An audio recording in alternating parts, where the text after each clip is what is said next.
All right, so today we're doing something kind of cool, diving into empathy and kindness. And get this, we've got research articles and real-life stories to unpack. It's like a feel-good detective mission.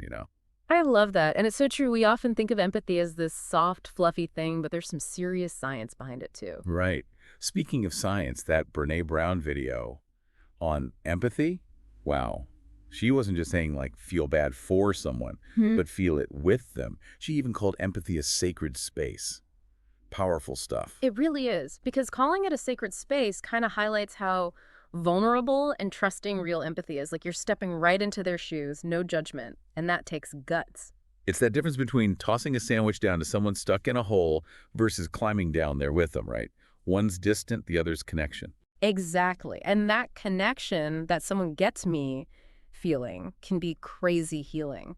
So we've got empathy building these strong bonds. Okay, but then there's that science of kindness video, which, by the way, blew my mind. It claims kindness can actually make you healthier, like for real. Oh, 100% real. Tons of research backs this up. Basically, when we're kind, our brains go wild with these feel-good hormones, serotonin, endorphins, oxytocin, and these impact our mental and physical health big time. So it's not just about being a good person, it's like good for your body too. Lay it on me. Totally. Like oxytocin, that's often called the bonding hormone, it actually reduces stress and anxiety, lowers blood pressure, can even give your immune system a boost. It's like a natural stress buster. Whoa. Okay, so I'm already feeling calmer just thinking about all that oxytocin floating around, but it's like it doesn't stop there, right?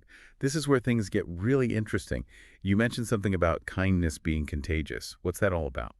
Oh, it's totally a thing. And it goes back to that oxytocin we were talking about. So get this, it's not just released in the person being kind or the one on the receiving end, but also in people who just see it happen. Wait, seriously? Just witnessing an act of kindness can give me those good vibes too? That's Well, wild. it's the power of kindness in action. It creates this ripple effect. Remember that story from the Simon Sinek video? The one about the dropped paper? Oh yeah, that was a good one. So he's walking down a busy New York street, right? And the person in front of him drops this giant stack of papers.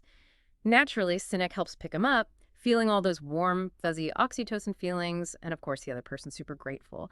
But then here's the thing, a total stranger, someone who just seen the whole thing go down, stops Sinek and says, "Hey, that was really cool what you did back there." So that stranger got a little hit of those feel-good hormones just from seeing someone else be kind. Exactly. And that little oxytocin boost makes them more likely to pay it forward, to be kind to someone else later on, and boom, the cycle continues. It's like in that psychiatry.org article, they talked about something called moral elevation, this idea that seeing someone be ethical, compassionate, it inspires us to be better people too.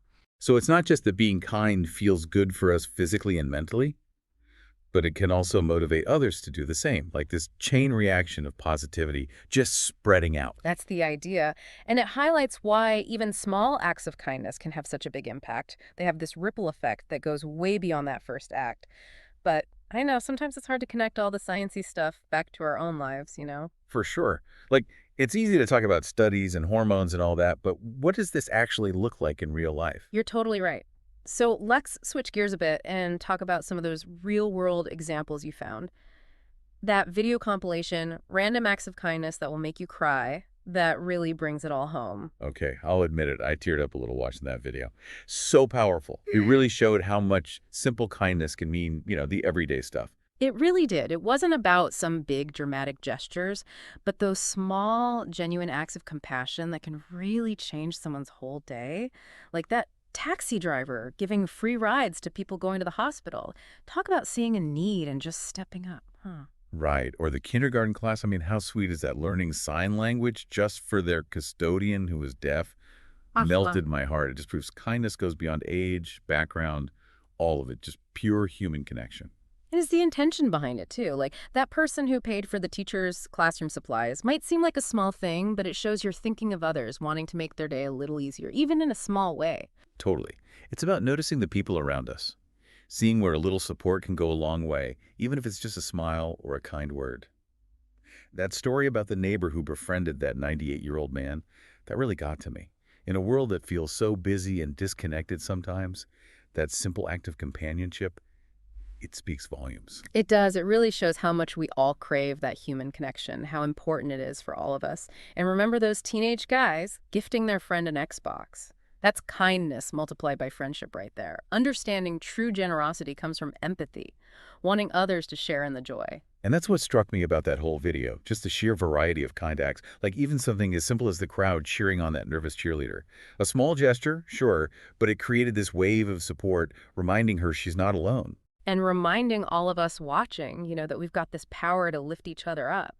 It's about recognizing that even when things are tough, we can choose to be a source of strength for those around us. It's like they were saying in that BBC Ideas video, choosing kindness, even when the world feels heavy, it's a way to take back some of that control, to make a positive impact in our own little corners of the world. Exactly. We might not solve all the world's problems, but we can start with kindness in our everyday lives.